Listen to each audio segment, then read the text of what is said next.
இல்லாமல்ல அன்னையாக விளங்கக்கூடிய வாராகி அம்பாளுடைய மலரடிகளையும் பணிந்து உலகம் முழுவதும் வாழக்கூடிய ஆஸ்ட்ரோ பக்தி டாக் நேயர்கள் அனைவருக்கும் உங்கள் தாம்பரம் ஸ்ரீ வாராகி ஈசனேசன் சுவாமிகளுடைய நல்லாசிகள், வாழ்த்துக்கள். அன்பு நேயர்களே, உலகம் முழுவதும் வாழக்கூடிய என் அன்பு நேயர்களே, பக்தர்களே அனைவருக்கும் இனிய தமிழ் புத்தாண்டு நல்வாழ்த்துக்கள். குரோதி வருஷம் நம்ம எல்லாருக்குமே தெரியும். தமிழ் வருஷம் மொத்தம் 60 ஆண்டுகள் உடையது. இந்த 60 வருஷத்தை தான் மாற்றி மாற்றி வந்துகிட்டே இருக்கும். மற்ற ஆண்டுகளுக்கெல்லாம் எண்ணிக்கை தான் கணக்கு. இப்போ இங்கிலீஷில் எடுத்துட்டிங்கனாக்கா 1800, 1900, 2000, 2100, 2200 அப்படி போயிட்டே இருக்குமே தவிர, இப்போ தமிழ் புத்தாண்டுகளை பொறுத்தவரையில் 60 ஆண்டுகள். அப்படியாக இந்த வருடம் குரோதி வருடம். வருஷத்தின் பேரை கேட்கும் போதே நமக்கு எல்லாம் கொஞ்சம் டஃப்பாக இருக்க மாதிரி, ஏதோ ஒரு பெரிய டிஸ்கஷன் வைக்கிற மாதிரி தோணும். அந்த அளவுக்கு குரோதி வருஷமாக இருந்தாலுமே கூட மழை அதிகமானதாக இருக்கும் இந்த வருஷத்தில். மெயினாக ராஜா செவ்வாய் பகவானாக வருகிறார். செவ்வாயும் சனியும் இந்த வருஷத்தில் ஆதிக்கம் மிக்கவர்களாக இருக்கிறார்கள். கிரக மாற்றங்கள் நிறைய நிகழப்போகுது. இந்த கிரக மாற்றங்களில் மெயினாக இந்த வருஷத்தில் சனியுடைய வக்ரம் இருக்குது. சனியுடைய வக்ரம் 12 ராசிக்கும் மிகப்பெரிய அளவில் மாற்றங்களை கொடுக்க போகுது. சனி வக்ரம்னா நம்ம பார்க்க போகிறோம் எப்பப்போ வரப்போகுது. அதாவது ஜூலை மாதம் 15 தேதிக்கு மேலே அந்த சனியுடைய வக்ரம் நிகழப்போகுது. அதே போல் புரட்டாசி ஐப்பசி மாதத்தில் குருவுடைய வக்ரம் நிகழப்போகுது.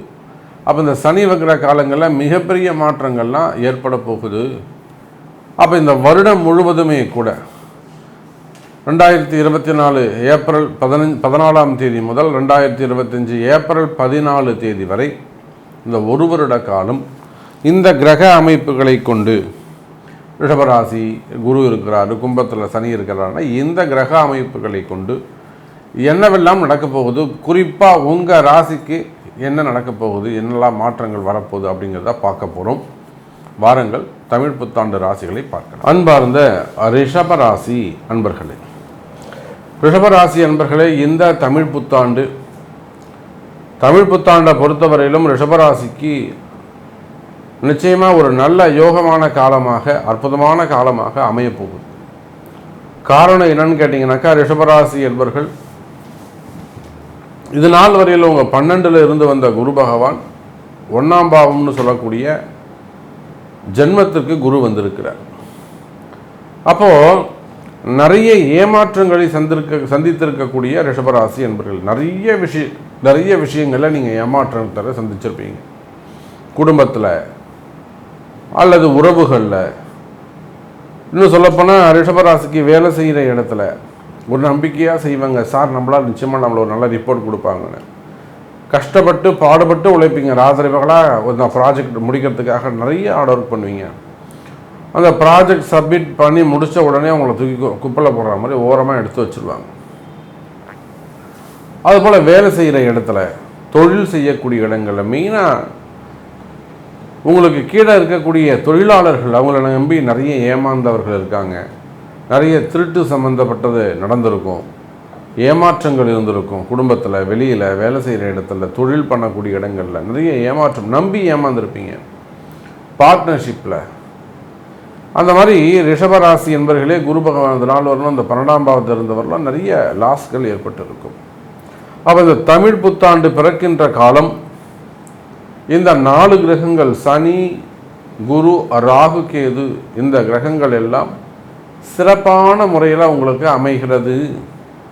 ஜென்ம குரு அது வேண்டுமானால் இந்த ஒரு வருஷம் நீங்கள் கொஞ்சம் அமைதியாக இருக்கணும், சும்மா இருக்கணும் அப்படிங்கிறத சுட்டி காட்டலாம். ஆனாலுமே கூட ஜென்மத்தில் இருக்கக்கூடிய குரு பகவான் உங்களுடைய 5, 7, 9ங்கிற பாவங்களை பார்க்கிறார். அப்போ ரிஷபராசி நேயர்களே, இந்த தமிழ் புத்தாண்டு சித்திரை மாதம் குரோதி வருடம் முழுவதும் அற்புதமான வளர்ச்சிக்கான காலமாகவும் நல்ல மாற்றத்திற்கான காலமாகவும் உங்களுக்கு அமைகிறது. தொழில் வளர்ச்சி, தொழில் முன்னேற்றம், வேலை வாய்ப்புகளிலே நிறைய மாற்றங்கள், வேலை மாற்றங்கள், இடமாற்றங்கள், ஊர் மாற்றங்கள், வெளிநாடு செல்வது, வெளிநாட்டு யோகம், அதே போல் புதிய தொழில் தொடங்குதல், கொடுத்த பணம் திரும்புதல், நீண்ட நாட்களாக விற்காத சொத்துக்கள் விற்றுதல், அதே போல் நீண்ட நாட்களாக நீங்கள் வாங்கணும்னு நினைக்கக்கூடிய வீடு, வண்டி, வாகன யோகங்கள் அமைதல், நீண்ட நாள் கனவுகள் நிறைவேறுதல் போன்ற சுப நிகழ்ச்சிகள் எல்லாம் ரிஷபராசிக்கு கை கொடுக்கும். உடனே நீண்ட நாள் கடன் அடையுமா சாமி? அடுத்த கேள்வி அதுதான் வரும். அப்போ நீண்ட நாள் கனவுகள் நிறைவேறும்னு சொன்னால், எனக்கு கனவு ஒன்றுமே இல்லைங்க சாமி, எனக்கு இத்தனை 30 கோடி ரூபாய் கடன் இருக்குது, எனக்கு ஒரு 50 கோடி ரூபாய் கடன் இருக்குது சாமி, அந்த கடன் அடையணும், அந்த கடன் அடையுமா அப்படின்னு கேட்டிங்கனாக்கா, நிச்சயமாக ரிஷபராசினியர்களே அதற்கான வழிபாடுகள்லாம் இருக்குது, அதுக்கான பிராயச்சித்தங்கள் பரிகாரங்கள் அறிந்து செய்வீர்களே ஆனால் நிச்சயமாக எல்லாத்துக்கும் பரிகாரங்கள் இருக்குது. அதை கேட்டு சரிவர செய்வீர்களே ஆனால் நிச்சயமாக ரிஷபராசி என்பர்களே உங்களுடைய கஷ்டங்கள் விலகும். அப்போது ரிஷபராசியை பொறுத்தவரையில் இந்த தமிழ் புத்தாண்டு அற்புதமான முறையில், சிறப்பான முறையில் நல்ல யோகங்கள். நான் சொன்னேன், உங்கள் ராசியிலேயே அந்த குரு மகாலட்சுமி யோகம் அமைகிறது. ரிஷபராசி நேயர்களே, உங்களுக்கு இந்த குரோதி வருட தமிழ் புத்தாண்டு பலன்களை பற்றி சொல்லியிருக்கிறேன். இதில் பார்த்தீங்கன்னாக்கா, இந்த ரிஷபராசிக்காரங்களுக்கு ராசியில் தான் இப்போ குரு மே மாதம் 1ஆம் தேதியிலேருந்து வரப்போகிறார். அப்போது ஜென்ம குருவாக இருக்க போகுது. இருந்தாலும் ஏற்கனவே 11இல் ராகும் 5இல் கேதும் உங்களுக்கு நல்ல பலனை கொடுத்து கொண்டு வந்து கொண்டு இருக்கிறார்கள். அதுவும் இல்லாமல் 10இல் சனி கூட பரவாயில்ல, ரொம்ப கெடுபலன் சொல்ல முடியாது. 10இல் சனி இருக்காங்க. இதெல்லாம் கருத்தில் கொண்டு தான் இந்த தமிழ் புத்தாண்டு பலன்களை சொல்ல போகிறேன். அப்படி பார்க்கும்பொழுது இந்த குரு மட்டும்தான் உங்களுக்கு கொஞ்சம் சரியில்லாத இடத்துல வந்திருக்கார். ஜென்மகுருன்னு சொல்லுவாங்க. ஜென்மகுரு வனவாசம் அப்படின்வாங்க. ஜென்மகுரு வனவாசம்னாக்கா காட்டுக்கு போகிறதில்ல. அந்த காட்டுக்கு போயிட்டால், காட்டில் போனால், நாட்டில் இருந்தால் எல்லாமே கிடைக்கும், காட்டுக்கு போனால் என்ன கிடைக்கும்? ஒன்றுமே கிடைக்காது. அது மாதிரி தான் அந்த பலன் தான். அப்படி தான் எடுத்துக்கணும். அதாவது நீங்கள் இருந்தாலும் உங்களுக்கு வர வேண்டியது வராமல் போகும், தடைபடும், கேட்டது கிடைக்காது, நினைச்சது நடக்காது, இது மாதிரி தான் விஷயங்கள் நடக்கும். அதுதான் அந்த வனவாசன்று சொல்லப்படுது. அப்போது கொஞ்சம் கஷ்டமும் நன்மையும் கலந்த, தீமை கலந்த மாதிரி தான் இருக்கும். 11 இருக்கிற ராகு கொஞ்சம் உங்களுக்கு நன்மையை செஞ்சுட்டு வருவார். மூத்த சகோதரர் மூலமா நல்ல பலன்கள் கொடுப்பாரு, நல்ல விஷயங்களை ஏற்படுத்தி கொடுப்பாரு. இது மாதிரிலாம் பண்ண போகிறாரு. அதனால் இந்த ரிஷபராசிக்காரங்க பார்த்திங்கனாக்கா, கொஞ்சம் பிடிவாத குணத்தை நீங்கள் விட்டு தான் கொடுக்கணும் இந்த நேரத்தில். ஏன்னா கஷ்டமான நேரத்தில் இருக்கும்போது அந்த பிடிவாத குணம், நம்மளுக்கு இதுதான் வேணும், அதுதான் வேணும் அப்படின்ற ஒரு நினைப்பில் வாழ்ந்துட்டு இருப்பீங்க. அதெல்லாமே நீங்கள் கொஞ்சம் குறைச்சிக்கிறது நல்லது. இது இல்லாமல் 10இல் சனி இருக்கும்போது பதவிப்பாழ், குரு 10இல் இருந்தாலும் சனி 10இல் இருந்தாலும் பதவிப்பாழ்னாக்கா உத்தியோகம் இருந்தாலும் அதில் ஏதாவது பிரச்சனைகள் வரும். கூட பணிபுரியவங்களும் அவங்க மூலிமா நிறைய தொல்லைகள், பிரச்சனைகள் வரக்கூடும் அப்படின்னு சொல்லுவாங்க. அதெல்லாம் நீங்கள் உங்கள் குணத்தால் அதை நீங்கள் சரி பண்ணிக்கணும். எல்லோருடைய அன்பாக பழகி அன்பாக இருக்கணும். எந்த பிரச்சனை வந்தாலும் அதை பற்றி கவலைப்படாமல் நம்ம வேலை உண்டு, நம்ம வந்துன்னு இருக்கணும். அப்படி இருந்துட்டிங்கனாலே உங்களுக்கு அந்த பிரச்சனைகள் வரத்துக்கு வாய்ப்பு இல்லை. அப்படியே வந்தாலும் இறை பரிகாரம் மூலியமாக நீங்கள் சரி பண்ணிக்கலாம்.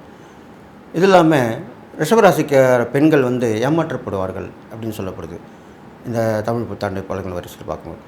எந்த வகையில் ஏமாற்றப்படுவார்கள் என்று பார்த்தால், பண விஷயத்திலும் சரி, ஒரு நட்பு விஷயத்திலும் சரி. நட்பு விஷயத்தில்ன்ற போது அவங்க பழகிட்டு இருப்பாங்க, பெண்ணாக இருந்தாலும் ஆணாக இருந்தாலும். அதில் பழக்கத்தில் என்ன பண்ணுவாங்க, பணத்தை கேட்கும்போது கொடுத்துருவாங்க. அதுக்கப்புறம் அவங்க அந்த நட்பும் அந்த உறவும் பிரிஞ்சு போயிடும். இது மாதிரி நடந்துக்கிட்டு தான் இருக்குது. அந்த மாதிரி காலம்தான் இப்போ உங்களுக்கு வந்திருக்கு. அப்போ நீங்கள் அந்த பழக்க வழக்கத்தில் கொஞ்சம் ஜாக்கிரதையாக இருக்கணும். கொடுக்கல் வாங்கலில் கொஞ்சம் ஜாக்கிரதையாக இருந்துக்கணும்.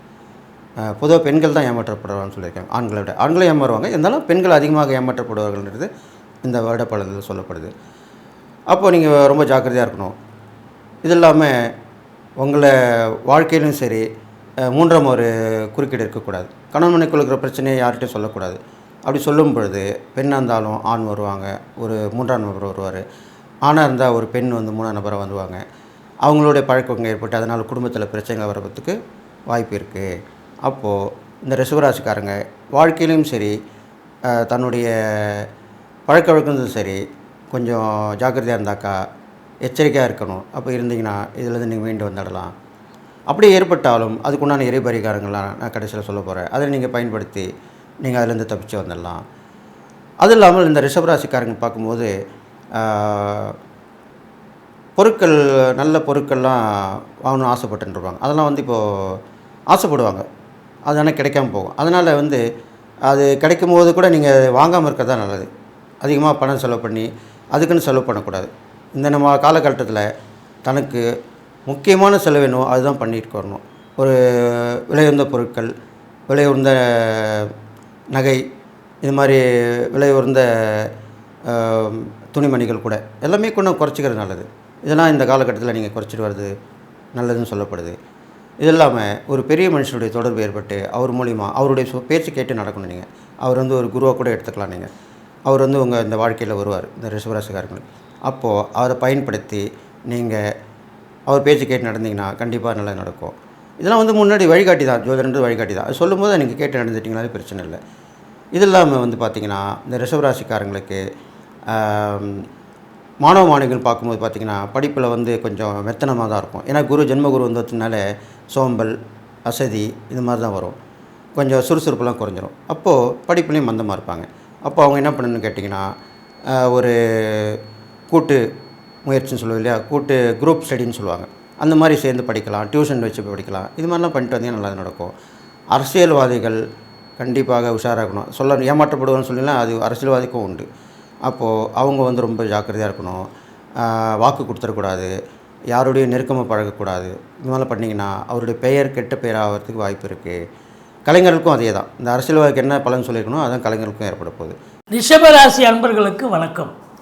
காலபுருஷனுக்கு 2வது ராசி கிருத்திகை 2, 3, 4 பாதங்கள், ரோகிணி, மிருகசீரிஷம் 1, 2 பாதங்கள் உள்ளடக்கியது. சுக்கிர பகவான் ஆட்சி பெறும் வீடு. இதில் என்ன ஒரு முத்தாய்ப்பான ஒரு விசேஷம் இந்த ஆண்டு அப்படின்னு பார்த்தீங்கன்னா, இந்த ரிஷபராசியில் பிறந்த அன்பர்களுக்கு ஒரு பொற்காலமாக விளங்கப் போகிறது. சாதிக்கும் ஒரு ஆண்டாக அமையப்போகிறது. எப்படின்னு பார்த்தீங்கன்னா, இது நாள் வரைக்கும் ஆனால் உங்களுக்கு இந்த ரிஷபத்துக்கும் துலாத்துக்குமே எடுத்துக்கலாம். குரு பகவான் நல்ல ஆதிபத்தியம் இல்லை என்று சொன்னாலும் கூட, ஆனால் அவர் வந்து அமர்ந்து இருக்க ஜென்மத்தில் இருந்தாலும் குறை ஒன்றும் இல்லை. பார்வை பலம் கோடி புண்ணியத்தை தரப்போகிறது என்று சொல்லலாம். அதனால் உங்களுக்கு கடந்த ஆண்டு 12ஆம் இடத்தில் அமர்ந்து செலவினங்களை தந்து கொண்டிருந்தார் இந்த குரு பகவான். அது சுப செலவாக இருந்த போதிலும் இப்போ ராசிக்கு வந்து அதுவும் தேவகுரு வீட்டில், அதாவது அசுரகுரு வீட்டில் தேவகுரு, அதாவது சுக்கிரனுடைய வீட்டில் குரு பகவான் வந்து அமர்றதுங்கிறது ஒரு பெரிய ஒரு சிறப்புங்க. லட்சுமி கடாட்சம் நிறைந்த இந்த 12 ராசிகளுக்குமே நல்ல ஒரு லட்சுமி கடாட்சம் கிடைக்கும். பொருளாதார மேன்மை ஏற்படும். அதுலேயும் குறிப்பாக இந்த ரிஷபராசி அன்பர்களுக்கு இந்த ஜென்ம சனின்னு நினைப்பீங்க. ஒரு சிலருக்கு இடமாற்றங்கள் ஏற்படும். ஏன்னா வேலை பார்க்குற இடத்துல இடமாற்றங்கள் ஏற்படும். தொழில் பண்ணுற இடத்துலையும் தொழிலை இடம் மாற்றி கொள்ளக்கூடிய சூழ்நிலை வரும். இல்லை தொழிலையே நீங்கள் நேச்சர் ஆஃப் ஒர்க்கு மாற்றக்கூடிய ஒரு நிலையும் ஏற்படும். ஆனால் எது எப்படி இருந்த போதிலும் உங்களுக்கு சாதகமாகத்தான் அமையப்போகிறது இந்த குரு பெயர்ச்சி. குரு பாருங்கள், உங்களை பொறுத்தவரையிலையும் 5ஆம் பார்வையாக 5ஆம் இடத்தை பார்க்குறார், கன்னியை பார்க்குறார். 5ஆம் இடத்துல கேது இருந்து கடந்த ஆண்டு ஏகப்பட்ட பிரச்சனைகளை சந்திச்சிங்க. பிள்ளைகளுக்கு இடர்பாடுகள், பிள்ளைகளுக்கு உங்களுக்கும் கருத்து வேறுபாடு, பூர்வீக சொத்துல பிரச்சனை, இப்படி பலதரப்பட்ட பிரச்சனைகளை பார்த்தீங்க. குழந்தை பாக்கியம் கூட புதுசாக கல்யாணம் ஆனவங்களுக்கு லேட்டாக கிடைக்கல. ஒரு 5 வருஷம் 10 வருஷமாக முயற்சி பண்ணிகிட்டு இருந்தவங்க லாஸ்ட் இயர் டிஸ்கண்டினியூ பண்ணிட்டீங்க. ஏன்னா 5ல் கேது இருக்குது. என்ன தான் வித் ஹெல்ப் ஆஃப் மெடிசின் நம்ம வந்து எது பண்ணாலும் குழந்தை பாக்கியத்துக்கு தடை ஏற்படும் அப்படின்ற ஒரு காரணத்தால் சென்ற ஆண்டு குழந்தை பாக்கியம் இல்லை. இந்த ஆண்டு குழந்தை பாக்கியத்திற்கான ஒரு ஆண்டு. பூர்வீகத்தில் இருந்து வந்த பிரச்சனைகள்லாம் பலன்னு அதாவது அந்த சால்வ் ஆகி இப்போ சந்தோஷமாக இருக்கக்கூடிய ஒரு காலகட்டம். அதுலேயும் பாருங்கள், சீட்டாட்டம், race, lottery, speculation, share market போன்ற இனங்களில் ஈடுபாடு காட்டுபவர்களுக்கு இந்த ஆண்டு பொக்கிஷமான ஒரு ஆண்டு. சந்தோஷமாக இருக்க போகிறீங்க. பிள்ளைகளுடைய வளர்ச்சி, தேக ஆரோக்கியம் மிக சிறப்பாக இருக்கும். அதுலேயும் குறிப்பாக பார்த்தீங்கன்னா பிள்ளைகளுடைய கல்வி, உள்நாட்டு கல்வியாகட்டும், வெளிநாட்டு அயல்நாட்டு கல்வியாகட்டும், ரொம்ப அவங்க எந்த கோர்ஸில் சேர்த்து விடணுமோ சேர்த்து விட்டு நல்ல படிக்கக்கூடிய ஒரு அம்சம் கண்டிப்பாக இருக்குது.